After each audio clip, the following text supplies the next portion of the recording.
how to fix no signal problem on Samsung Smart TV. So from your main home screen, at the bottom left, you'll see connected devices. Make sure that it is connected to the right source. In my case, it has been connected to TV. Now, another step you could do in order to fix this issue is that go to Settings. From here, select All Settings. Now, once you come over here, scroll down below and go to Support. From here, go to Device Care.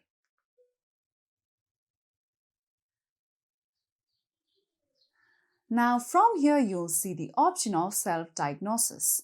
Select it.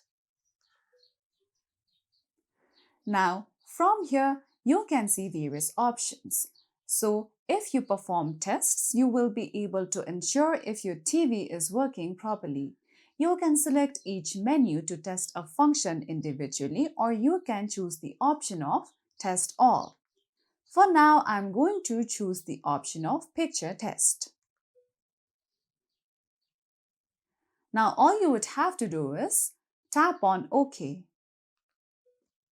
With that, you will be able to test the picture on your Samsung Smart TV. Now, if you find the picture normal, select on Yes or No, or you can also choose the option of Show Again. I'm going to choose Yes. Then you can choose the option of Close.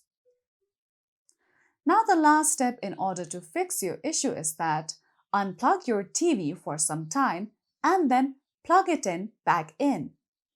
So if you follow all these steps, you would be able to fix no signal problem on Samsung Smart TV.